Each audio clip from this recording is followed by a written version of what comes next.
The favorite to become mayor of New York City, Zohran Mamdani, wants buses to be free in the city he hopes to represent.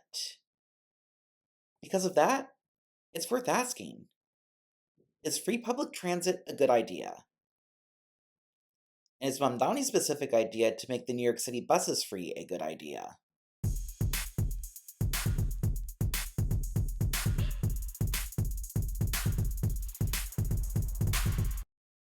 Before I give my opinions, I should debunk the notion that free public transit is some new radical idea.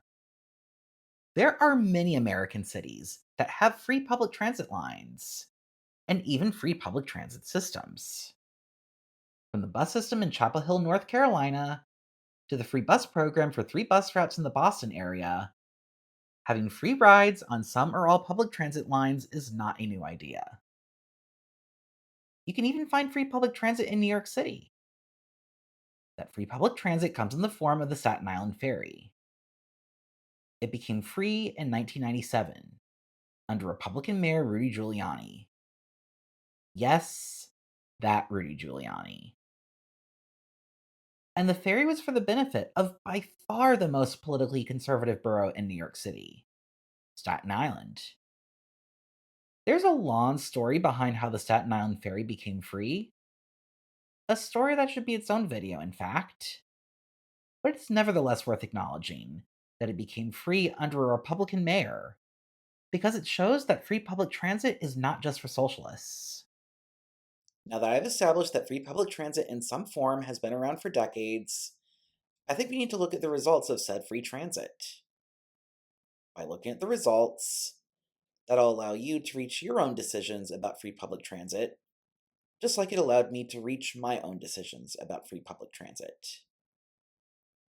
One consistent result of free public transit is that it increases ridership. Going back to the Staten Island Ferry, ridership on it spiked after it became free in 1997.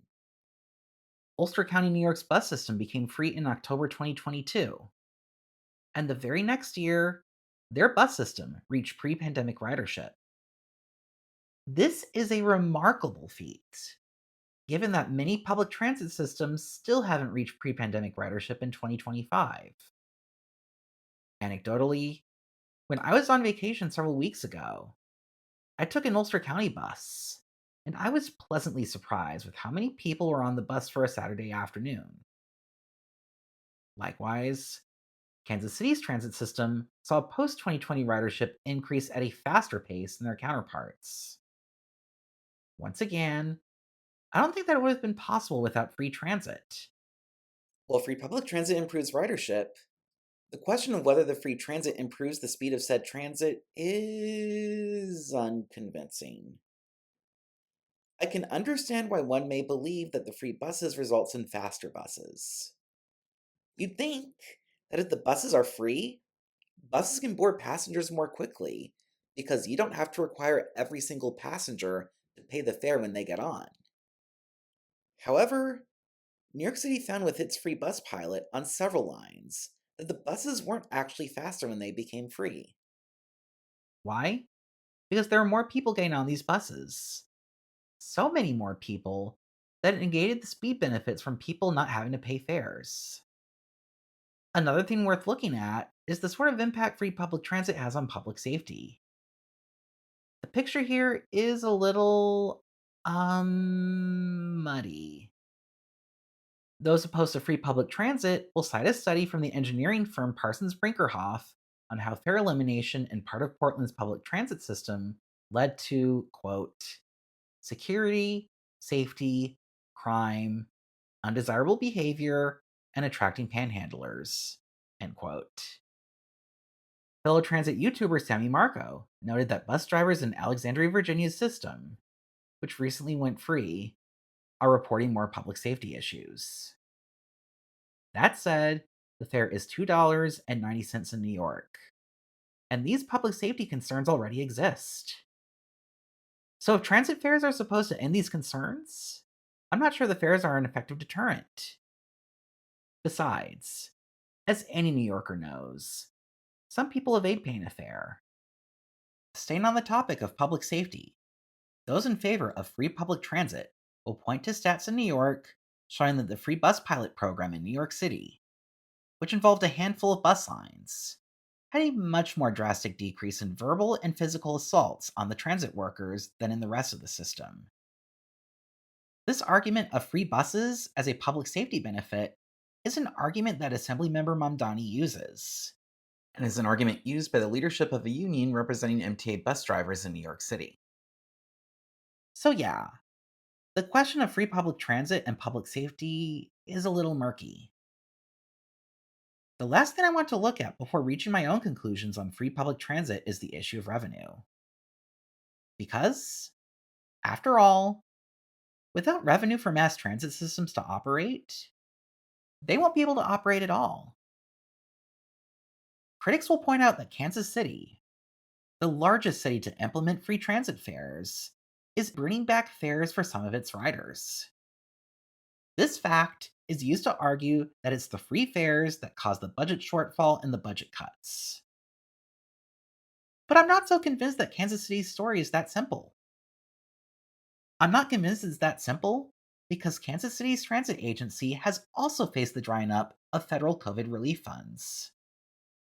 Other American transit agencies are facing or have faced this as well, most notably Chicago and Philadelphia. Now, last time I checked, both Chicago and Philadelphia aren't fare free, which goes to show that not even having a fare for your transit system shields you from the impacts of massive service cuts in this transit environment. Whether you fund your transit system with fares or not, the drying up of federal COVID relief funds is having an impact on transit systems. Despite my skepticism around the more negative narratives around free fares in Kansas City, I don't think that advocates of fareless public transit should dismiss every valid question on where the money for said free public transit is going to come from.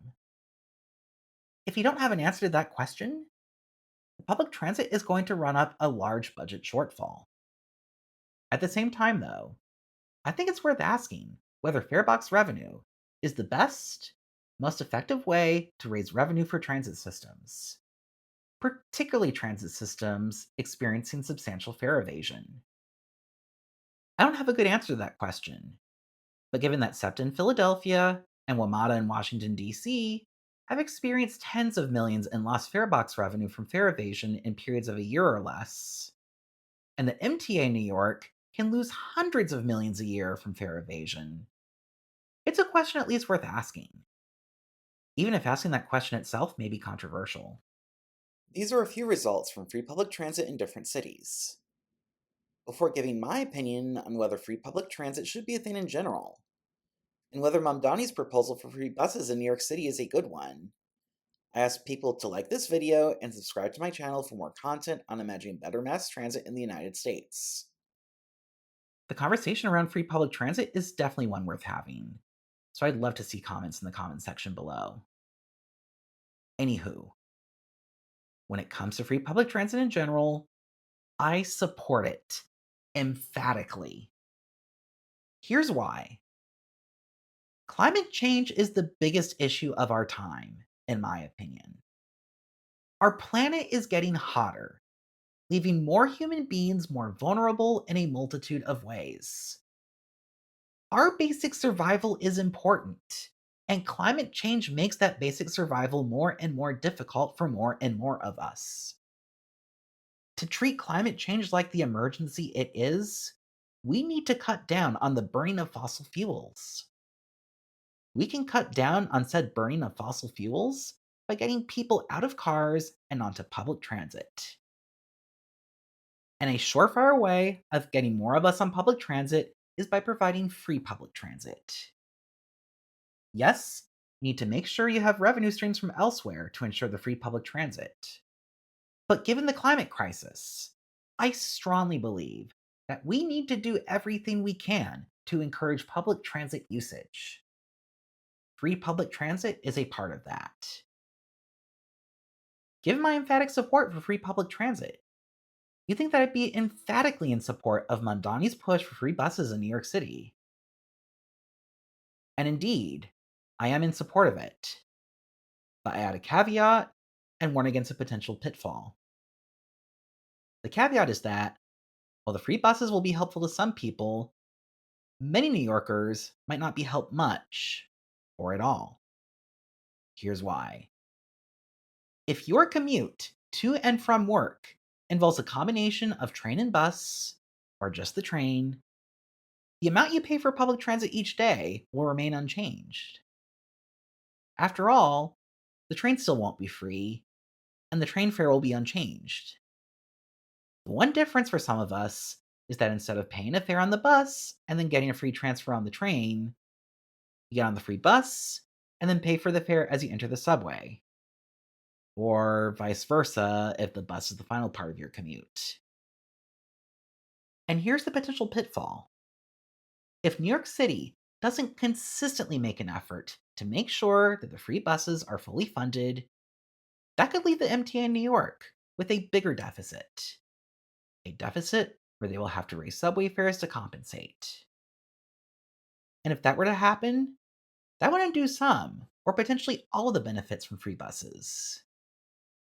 And if something like this happened, I could see it potentially backfiring on a Mayor Mamdani, because he would then get the blame for the higher subway fares. Even with the caveat and the potential pitfall, I'm excited about the potential Mamdani's free bus plan carries, particularly for parts of the city that don't live close to a subway line. And for some who aren't too familiar with New York City, yes, there are large parts of the city that aren't close to a subway line. Related to this, the borough that is likely to support him the least in the election, Staten Island, is the borough that may stand to benefit the most, given that almost all mass transit within the borough is buses. I have to admit that I find that kind of ironic. But will my takes on the free bus proposal be good ones? We shall see. Assuming that I'm still making videos in several years, perhaps we should revisit this video then. And at that point, we can either celebrate how right I was, groan at how wrong I was, or simply laugh at how wrong I was.